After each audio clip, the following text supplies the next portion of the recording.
I'm so excited to see what you all have achieved in the last few years. Your growth has been incredible, and I'm grateful for all of your hard work and sacrifice.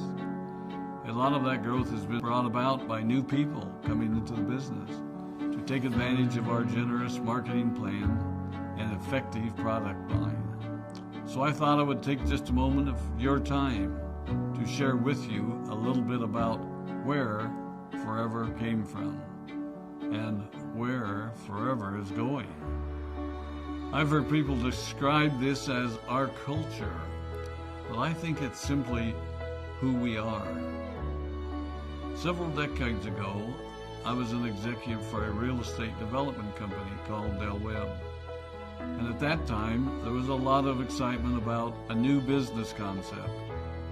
And like many of my colleagues and friends, I went along to a business opportunity meeting and listened to a presentation about multi-level marketing. I immediately fell in love with the concept that people would be motivated to help each other and be able to make a living doing so. It's a beautiful thing when you think about it. Although I was enjoying my career, I didn't think that I was contributing as much as I wanted, or as much as I could, to improve the well-being of the people around me. Inspired by the concept of people helping one another, I set out to write a marketing plan that is almost identical to the one that we use today. As I developed it, I had two goals. One was to pay the highest bonuses possible and still be able to run a company effectively. Two, to build a plan that would motivate and encourage people to keep working. I wanted a plan to reward those that remain active and engaged. I love the concept of a royalty income. However, I believe that it's good for our souls to work hard. People who work hard are happier. Of course, if you work hard, you should play hard. And that was one of my motivational factors in starting Forever Resorts. It was to give people the opportunity to spend time with their loved ones and experience the wonder of nature.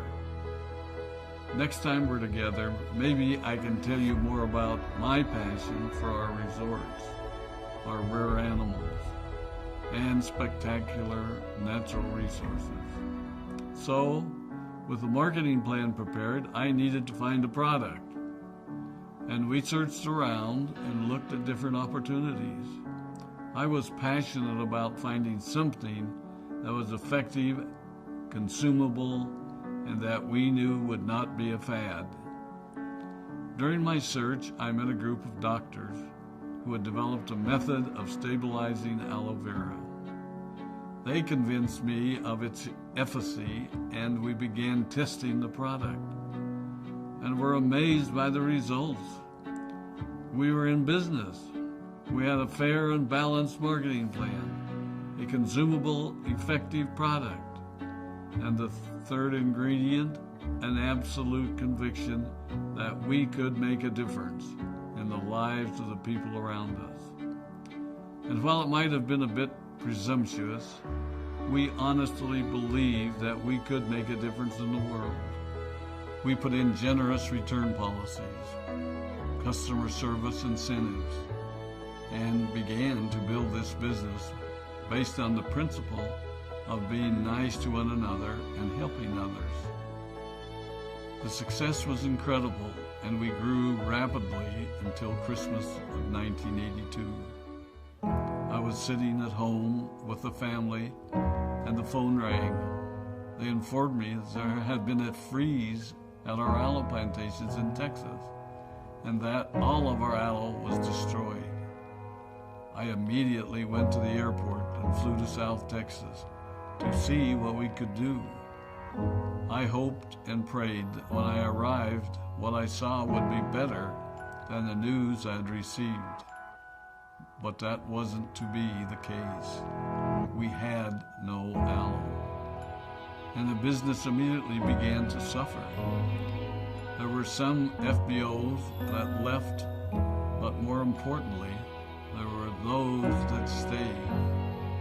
It was a tough time for us. We put everything on the line to stay in business, and there were many sleepless nights. But we were convinced that what we were doing was right. We decided that this would never happen to us again. We flew out to the Dominican Republic and purchased as much land as we could and began planting aloe in one of the safest weather zones in the world.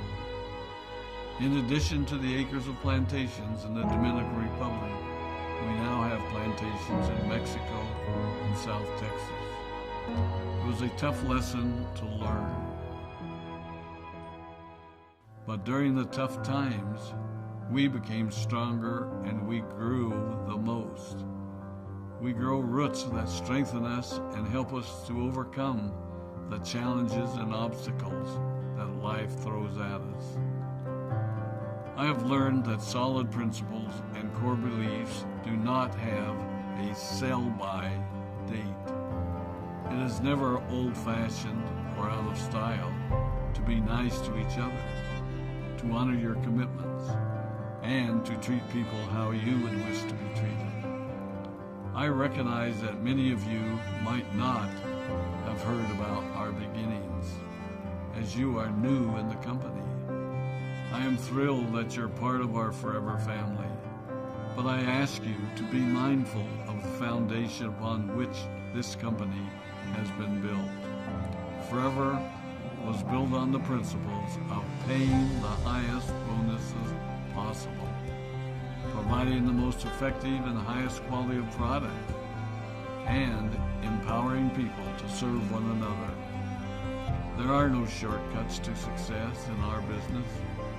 Of course, the speed at which we reach certain levels may vary, but the fundamental principles remain unchanged and will remain unchanged as we continue our journey over the next 4 decades and longer. There will be times when a pathway will open up to you that will tempt you to take a shortcut, to buy a little more product than you may need, to make a purchase in someone else's name, or other ways in which we are tempted to give up what we want most for what we want now. Never forget that you're a part of something special, a business that has been built upon taking the road less traveled. It may not be as fast and as shiny as you might want it to be, but take it from me, the road less traveled is more rich, more wonderful, more fulfilling, and more lasting than you can ever imagine. We love you, we appreciate you, we are proud of you. My name is Rex Maughan, and I